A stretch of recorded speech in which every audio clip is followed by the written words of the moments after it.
أستغفر الله أستغفر الله أستغفر الله أتوب إليه أستغفر الله أستغفر الله أستغفر الله أتوب إليه. அஸ்ஸலாமு அலைக்கும் வரஹ்மத்துல்லாஹி வபரகாத்துஹு. கண்ணியமான அல்லாஹ்வின் நல்லடியார்களே, ரமலான் சிந்தனை பகுதி 16 இன்றைக்கு நாம் இருக்கிறோம். இன்றைய நாள் மிக முக்கியமான தாய்மார்களை சார்ந்த சில முக்கியமான சட்டங்களை பதிவு செய்ய வேண்டிய ஒரு தருணத்தில் நாம் இருக்கிறோம். சில நண்பர்கள் நம்மிடத்தில் கேட்டுக்கொண்டார்கள், புனிதமான ரமலானிலே பெண்கள் அதிகமாக அமல் செய்வதின் காரணமாக பெண்களை சார்ந்த முக்கியமான சட்டங்களை பகிர்ந்து கொண்டால் நல்லது என்று கேட்டுக்கொண்டார்கள். உண்மையாகவே ஆண்களுக்கான அல்லது பெண்களுக்கான எவ்வித சட்டமாக இருக்கட்டும், தெளிவாக எடுத்துரைப்பது, அதை எடுத்து வாழ்வது இஸ்லாமியர்கள் ஒவ்வொரு மீதும் கடமையாகும். மார்க்கத்தின் எந்த விஷயத்திலும் நாம் கூச்சப்பட்டு சில விஷயங்களை மறைப்பதின் காரணமாக அதை யார் மறைத்தார்களோ அவர்களும் அதை உலமாக்களிடத்திலே கேட்டு சரியான விதத்தில் அதன் விளக்கத்தை புரிந்து கொண்டு வாழாதவர்களும் இருவரும் குற்றவாளிகளாக கருதப்படுகிறார்கள். எனவே கண்ணியமான தாய்மார்களே, பெண்களுக்கு இயற்கையாக ஏற்படக்கூடிய விஷயங்களை மார்க்க ரீதியாக எப்படி அணுகுவது என்பதை இன்றைக்கு நாம் தெரிந்து கொள்ளலாம். முதலில் நாம் தெரிந்து கொள்ள வேண்டிய முக்கியமான விஷயம், அரபியில் சொல்லப்படக்கூடிய ஹைது என்ற இந்த மாதவிடாய் விஷயங்கள் பெண்களுக்கு எப்பொழுது துவங்குகிறது என்று பார்க்கும் பொழுது, பொதுவாக வல்லுநர்கள் கிதாபுகளில் எழுதுகிறார்கள், ஒரு பெண்ணுடைய 9ஆம் வயதிலிருந்து 55 வயது வரை உண்டான இடைப்பட்ட காலம், 9 முதல் 55 அல்லது 60 வயது வரை உண்டான இடைப்பட்ட காலம் மாதவிடாய் காலங்களாக பார்க்கப்படுகின்றன.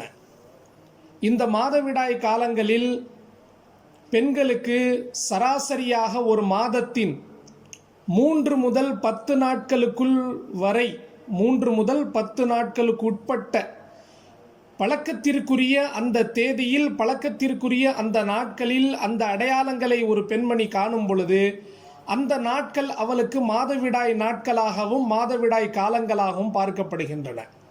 இதற்காக வேண்டி குறைந்தபட்ச நாட்களாக 72 மணி நேரம், அதாவது 3 நாள் 72 மணி நேரம் குறைந்தபட்சம் அவளுக்கு அந்த நாட்களாக கருதப்படுகிறது. 72 மணி நேரத்தை விட குறைந்ததும் 10 நாட்களை விட அதிகமானதும் அதற்கு அரபியில் இஸ்திஹாலா என்று சொல்லப்படுகிறது.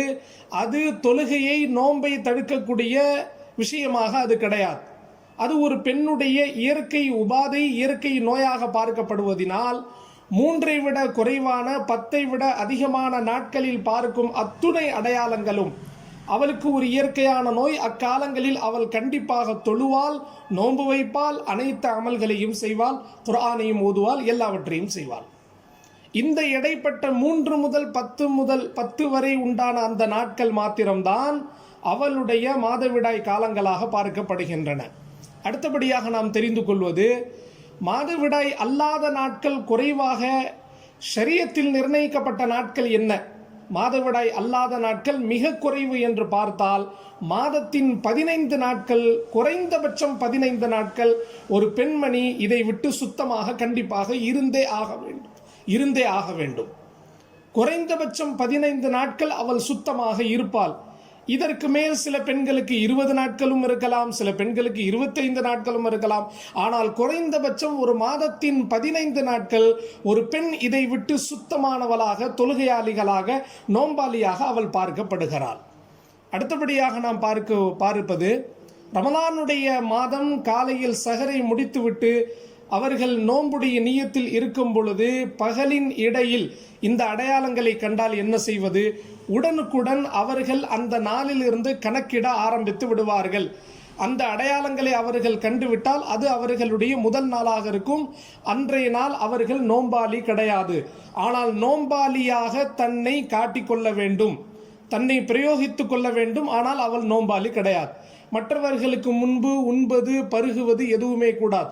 ஆனால் பிற நாட்களில், உதாரணமாக செவ்வாய்க்கிழமை அவள் காலையில் சஹரு சாப்பிட்டு அன்றைய நாள் அவள் அந்த சூழ்நிலைக்கு உட்பட்டால் அந்த செவ்வாய்க்கிழமையினுடைய நோன்பு முறிந்து விட்டது.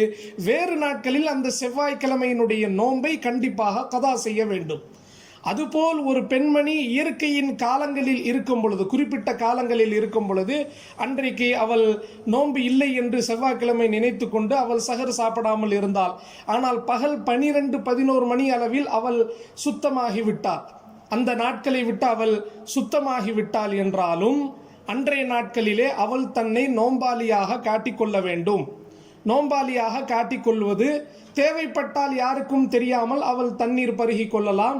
ஆனால் அந்த நாளினுடைய கதா கண்டிப்பாக வேறு நாட்களில் செய்தே ஆக வேண்டும்.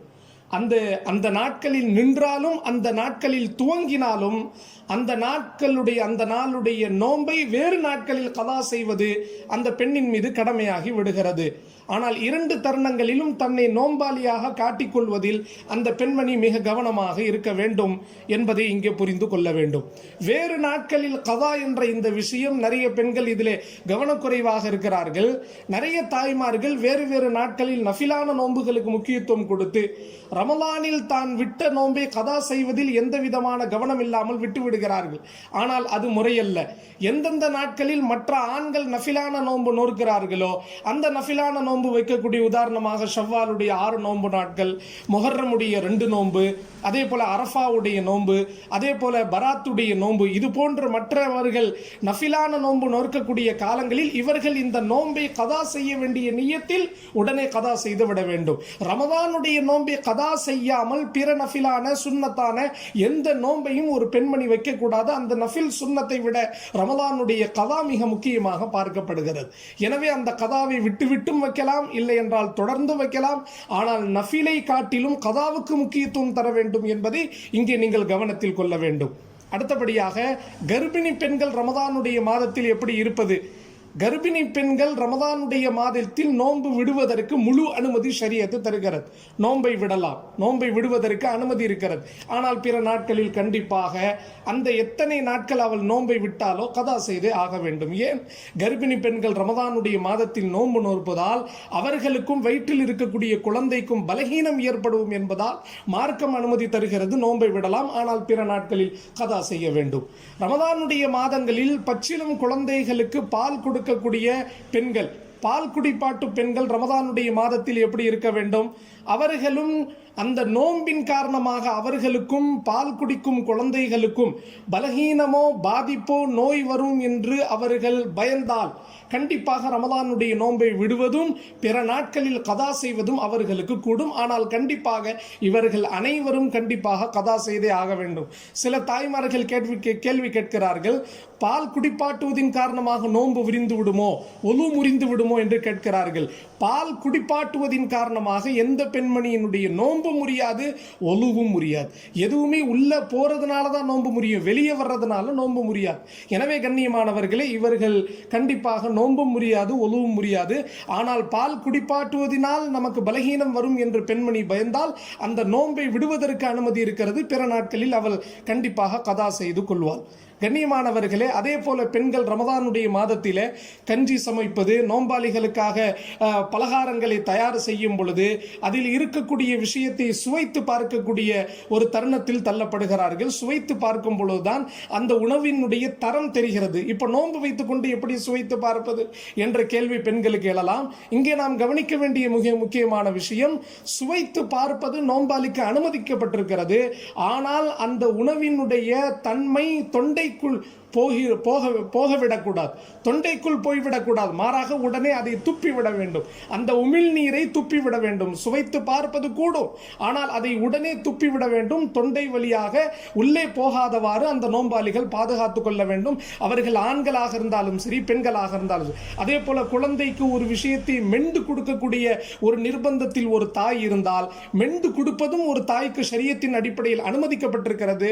நோம்பாளியாக இருந்து அவள் மெண்டு கொடுக்கலாம், கடித்து கொடுக்கலாம். ஆனால் அந்த தன்மை தொண்டை வழியாக உள்ளே போகாதவாறு அவள் பாதுகாத்துக் கொள்ள வேண்டும். உடனே அதை துப்பிவிட வேண்டும் என்பதை இங்கே நாம் கருத்தில் கொள்ள வேண்டும். ஒரு பெண்மணி இந்த குறிப்பிட்ட நாட்களில் எதை செய்யக்கூடாது என்ற கேள்வி எழுகிறது. என்னென்ன காரியங்களை இவள் செய்யக்கூடாது? 7 விஷயங்கள் ஷரியத் ஹராமாக்கி இருக்கிறது. எப்போது ஹராம்? அதாவது மாதத்தின் இந்த குறிப்பிட்ட நாட்களிலும் குழந்தை பெற்றெடுத்த பிறகு 40 நாட்கள் நிஃபாசுடைய காலம், பிரசவ இரத்தங்கள் கூடிய அந்த காலங்கள், இந்த காலத்தில் இருக்கக்கூடிய இந்த பெண்மணியும் மாதத்தின் குறிப்பிட்ட நாட்களில் இருக்கக்கூடிய அந்த பெண்மணிக்கும் 7 விஷயங்கள் ஷரியத்துடைய பார்வையில் ஹராமாக்கப்படுகிறது. 1, அவர்கள் தொழுவது கூடாது. மீறி தொழுதாலும் அந்த தொழுகை கிடையாது. பிற நாட்களில் அந்த தொழுகையும் கதா செய்ய வேண்டிய அவசியம் இல்லை. அப்பொழுதும் தொழ தேவையில்லை, அதற்கு கதாவும் இல்லை. 2வது நோன்பு வைக்கவே கூடாது. அந்த பெண்கள் மீறி வைத்தாலும் அது நோன்பாக அல்லாஹ்வுடைய பார்வையில் பார்க்கப்படாது. ஆனால் பிற நாட்களில் எத்த நோன்புகளை அவள் விட்டாலோ அதை கலா செய்ய வேண்டும். கலாவுடைய வழிமுறையை நான் சொல்லிக் கொடுத்தேன். நஃபிலான நோன்புகள் வைக்கக்கூடிய காலங்களில் அல்லது பிற காலங்களில் கண்டிப்பாக கலாவுக்கு முக்கியத்துவம் தர வேண்டும். 3வது விஷயம், அவள் குர்ஆனை ஓதக்கூடாது, குர்ஆனை தொடுவது கூடாது. ஆனால் குர்ஆன் எரிகிறது, எங்கேனும் குர்ஆனுடைய பிரதிக்கு ஆபத்து இருக்கிறது, நெருப்பு எரிக்கப்படுகிறது என்றால் ஏதேனும் கர்ச்சீப்பை கொண்டு, தனிப்பட்ட ஒரு துண்டை கொண்டு குர்ஆனை தொடுவது கூடும். தனிப்பட்ட ஒரு துணியை கொண்டு குர்ஆனை தொடலாமே தவிர நேரடியாக தன்னுடைய கைகளால் குர்ஆனை தொடுவது கூடாது, குர்ஆனை ஓதுவது கூடாது என்ற விஷயத்தில் பெண்கள் சில நேரங்களிலே ஜிக்ருக்காக, இறை புகழுக்காக ஏதேனும் ஒரு நல்ல விஷயத்தை அல்லாஹு அக்பர், சுப்ஹானல்லாஹ், பிஸ்மில்லாஹ், அல்ஹம்துலில்லாஹ் என்ற இது போன்ற ஜிக்ருகளை அவ்வப்போது தன்னுடைய நாவுகளில் பயன்படுத்துவது இந்த காலங்களில் தவறே கிடையாது. தாராளமாக சொல்லலாம். எந்த தஸ்பீகை வேண்டுமானாலும் தன் நாவில் சொல்லலாம். அதே போல் குர்ஆனுடைய எழுத்துக்களை முழுமையாக வசனமாக ஓதாமல் பிறருக்கு சொல்லிக் கொடுக்க வேண்டிய கட்டாயத்தில் ஒரு உஸ்தாத் இருக்கிறார்கள், ஒரு முஅல்லிமா, ஒரு ஆசிரியை இருக்கிறார்கள். சொல்லிக் கொடுக்கக்கூடிய நிர்பந்தம் அல்லது மாணவியாக இவர்கள் இருக்கிறாள், இவள் கற்றுக்கொள்ளக்கூடிய ஒரு நிர்பந்தத்தில் இருந்தால் முழு வசனத்தை ஓதாமல் தனித்து பிரித்து அந்த வசனத்தை ஓதுவதற்கான அனுமதியை ஷரியத்து தருகிறது. அதே போல இங்கே நாம் கவனிக்க வேண்டும், பெண்கள் செய்யக்கூடாத அடுத்த விஷயங்கள். 1வது தொழக்கூடாது, 2வது நோன்பு வைக்கக்கூடாது, 3வது குர்ஆனை ஓதக்கூடாது, 4வது குர்ஆனை தொடக்கூடாது. ஆனால் குர்ஆன் ஓதுவதை கேட்கலாம். யார் ஓதினாலும் டேப் ரெக்கார்டு வழியாக, செல்போன் வாயிலாக, ஹாஃபிதுகள் மூலமாக வீட்டில் யார் ஓதினாலும் எங்கிருந்து குர்ஆனுடைய ஓசை வந்தாலும் அவர்கள் அதை கேட்கலாம். ஆனால் அங்கே சஜ்தாவுடைய வசனம் வந்தால் இவர்கள் சஜ்தா செய்ய வேண்டிய அவசியம் அந்த பெண்களுக்கு கிடையாது. 5வது, பெண்கள் பள்ளிவாசலுக்கு இக்காலங்களில் வரவே கூடாது. 6வது, காபத்துல்லாவிலே ஹஜ் உம்ராவுடைய காலங்களில் காலங்களில் தவாஃப் செய்வது கூடாது. 7வது, ஆண்களோடு இணைவது கூடாது, கணவனோடு இணைவது கூடாது. இது அல்லாத இஸ்திஹாலாவுடைய காலங்கள் என்று சொல்லப்படக்கூடிய பிரசவத்திற்கு பிறகு 40 தாண்டி வரக்கூடிய அந்த காலங்கள் இஸ்திஹாலாவுடைய காலம். சாதகமான சாதாரண காலங்களில் 3ஐ விட குறைவான, 10ஐ விட அதிகமான காலங்கள் இஸ்திஹாலாவுடைய காலங்கள். இந்த காலங்களில் கண்டிப்பாக அவள் தொழுவாள், நோன்பு வைப்பாள், குர்ஆன் ஓதுவாள். அதை ஒரு பொருட்டாக எடுத்துக்கொள்ள மாட்டாள். ஒரு நேரத்திற்காக, ஒரு லொஹருடைய வக்துக்காக வேண்டி ஒரு தடவை வுது செய்து விட்டால் அந்த லொஹருடைய நேரங்களில் எத்துணை நஃபில், சுன்னத், வாஜிப், ஃபர்ல் எதை வேண்டுமானாலும் தொழுவாள். அந்த நேரம் முடிந்தவுடன் அடுத்த வக்துக்காக வேண்டி திருப்பி வுது செய்துவிட்டு அந்த வக்திலே இருக்கக்கூடிய அத்துணை அமல்களையும் செய்வாள். இதுதான் ஒரு பெண்மணியினுடைய குறிப்பிட்ட நாட்களின் பிரத்யேக சட்டங்கள். இதற்கு மேல் உங்களுக்கு ஏதேனும் சந்தேகங்கள் தேவைப்பட்டால் இன்ஷா அல்லாஹ் நீங்கள் உங்களுடைய பதிவுகளை கமெண்டிலே பதிவு செய்யுங்கள். வல்ல ரஹ்மான் இது போன்ற சட்டங்களை உணர்ந்து வாழும் நல்ல பாக்கியத்தை நம்முடைய தாய்மார்களுக்கு அல்லாஹ் நசீபாக்கி தருவானாக. அஸ்ஸலாமு அலைக்கும் வரஹ்மத்துல்லாஹ்.